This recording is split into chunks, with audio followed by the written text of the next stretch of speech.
at WrestleMania. So Jey Uso is going to WrestleMania and he's gonna take on Gunther. It's pretty much what we expected, isn't it? Now, I did think that this opening segment was good, but I do have some concerns about the road to WrestleMania for the Yeet Man, and he's gonna yeet all over everybody, all over WrestleMania, either night 1 or night 2.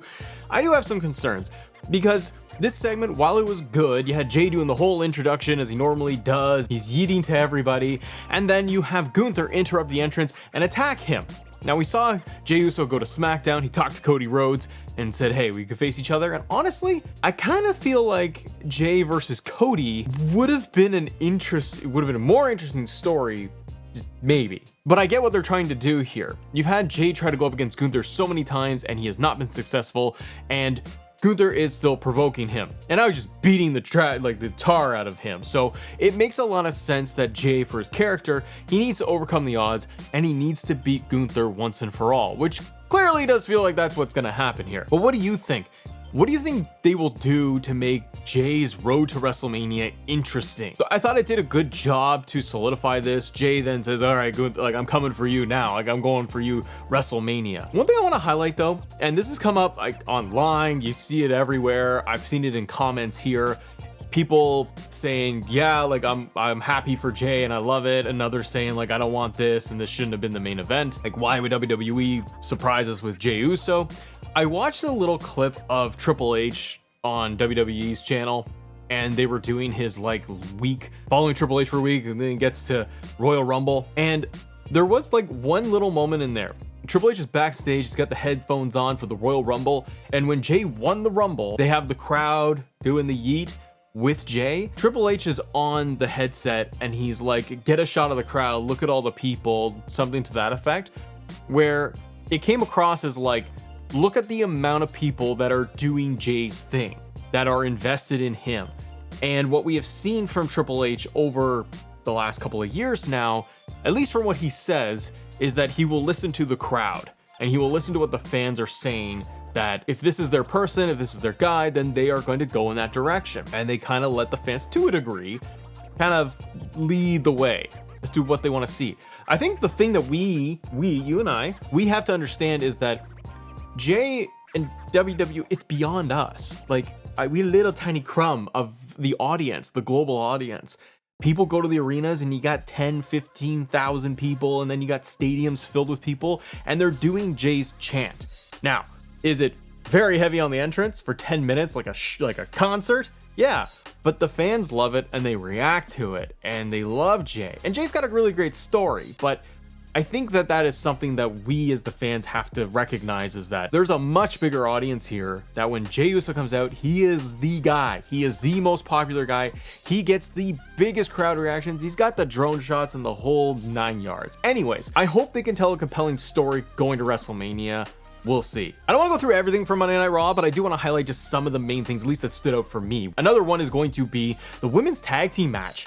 Io Sky, Dakota Kai going up against Raquel and Liv. This was great. Like, I really liked this, and I can kind of see where maybe they are gonna go when it comes to WrestleMania. Right now, they're trying to do all this for the Elimination Chamber. You got Raquel getting into a qualifying match next week, so they can have a lot more of Judgment Day in there. Judgment Day is just a whole lot of nothing now, isn't it? It really is. Like, AJ talked about it to Dom and Carlito. It's like, what are you? What are you anymore? But this tag team match, they gave it time. They let it breathe. Everyone got their stuff in. Everyone looked good. I love that Raquel was just using Liv as a weapon. Liv got busted open hard. Io looked great. Dakota looked great. The tag team sequences looked good. My little theory here is that we are going to be getting this as a tag team turmoil match at WrestleMania. I think that what we will see is Liv and Raquel versus Io and Dakota versus Bianca and Naomi, and maybe an Alexa Bliss, Nikki Cross type of thing for the Wyatts, but a triple threat or fatal four-way tag team title match. I say that I'm a little hesitant only because I wonder what Jade's story is going to be going into all this. Is she going to have a thing with Naomi, Bianca? What is that going to look like? Could a Jordan Grace get involved and tag with Jade or tag with Naomi? Don't know. But I would love to see the way things are shaping up right now. This is what you want from a women's tag division. just really good banger matches. I don't know why they can't do these things on SmackDown. I got problems with SmackDown. Like, I'm not trying to be a Mr. Complainy Pants over here, but do you guys find that SmackDown is just kind of meh compared to Raw? Raw just feels bigger and the matches just seem better and it goes at a better click. So this tag team match, awesome. You did have Bayley qualify against Lyra for the Elimination Chamber. Don't see Bayley winning the Chamber, but I think it's good that she's in there. Also, it doesn't make a ton of sense that Lyra would win as she is the Women's Intercontinental Champion, which kind of, they gotta get these divisions going. They're doing a little bit more with Chelsea, but I'm like, oh yeah, I forgot that Lyra was the IC champ. Like, you gotta, let's get these stories going with these mid-card titles over here for the women. And then towards the end of the night, you did have CM Punk in the ring, cut his promo, talking about Chamber, how he's gonna go to WrestleMania, gonna win the Elimination Chamber, tease a little thing with John Cena. You had Logan Paul come out, they had a back and forth. I don't like Logan Paul. I don't even like his promo that much. It's his cadence and all of that. I didn't find it very, very entertaining. And he gets the big heel boos and all of that, fine. I didn't find Logan Paul very interesting, but he did qualify. He beat Rey Mysterio to qualify for the Chamber match, which is kind of what I figured would happen because Rey is doing his whole thing with the New Day and he's going to go and fight in that direction. Punk chewing up Paul in like a matter of seconds on the microphone was hilarious. I am wondering what this whole Punk Seth Roman thing is going to look like after Chamber. I don't expect CM Punk to win. I think that you've had now for several months CM Punk come out and say that he is going to win and he's going to go on to WrestleMania, the main event. He's talked to Cody. He's had the face-to-face with Cody, which was great. He's now teased it again. And you have a lot of intersecting storylines in the Chamber, which is awesome. You have the history of Cena and Punk. You got Logan Paul in there. He'll do some flips. Drew and Punk. Seth is going to qualify. He's got a match against Finn. And then Seth is obviously going to move on. Question mark could be like Roman Reigns. Does Roman come out at Elimination Chamber? Does he get involved in the Chamber? Does he cost Punk? Does he cost Seth the Chamber? Like, you never know. Or is this whole CM Punk favor with Paul Heyman, is it possible that it's to convince Roman Reigns to get a match, to do a match with CM Punk and Seth Rollins? I don't know if I'm really nuts on the triple threat. Feels like that's the direction they're going in. Just don't know if I'm really keen on Seth and Punk once again. But Seth and Roman one-on-one, I would love that just because of the full history last year, years prior, Royal Rumbles, like the Shield, obviously, all of that history. That would be an amazing main event match. It wouldn't be like a night 2, it'd be like a night 1 main event with Roman. It does feel like it's going to be the triple threat. Punk and Roman one-on-one, love to see it. If there's no title involved though, is that even going to be like a night 1 main event? And for the Chamber, I do think that once you fill up all these slots where it's going to be Seth added in there and that's the 5th man brother, I do feel at the end of it, John Cena would probably win the Elimination Chamber. He's hyped it up so much for Toronto, and I think that Cena versus Cody, it is an interesting story they could tell. On the women's side, I started to wonder that because they still have some slots opened up, would Becky Lynch make a return and enter into the Elimination Chamber? Kind of like a Cena, where she just shows up and says, I'm getting in there. It'd be a big surprise, or if somebody got taken out and then Becky got inserted into it.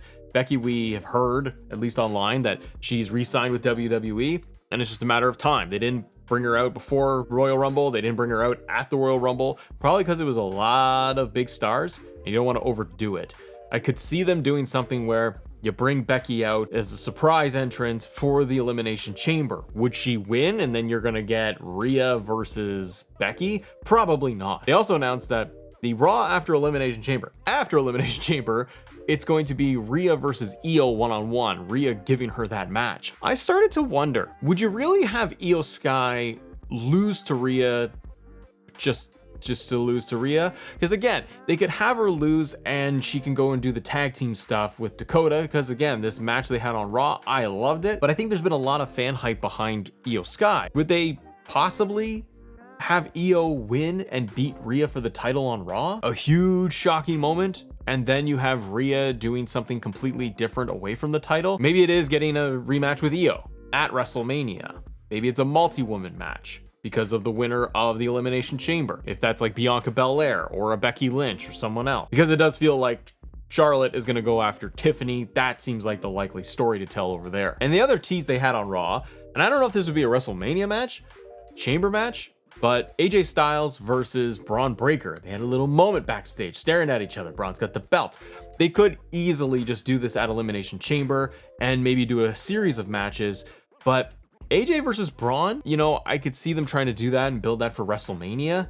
Maybe you give Braun Breaker the win at WrestleMania over AJ Styles to try and elevate him a little bit higher. But I think AJ Styles is a great opponent for Braun Breaker if done right. AJ trying to go for the Intercontinental Championship is kind of cool. But I don't know if that would be just more of like a Raw feud that they're going to do for the next couple of weeks leading into Mania. What did you think of Monday Night Raw? But there's a lot more to talk about. Drew McIntyre, LA Knight having a little shoot fight on SmackDown, bunch of WWE releases. So click this video right here and have yourself a great day. See ya.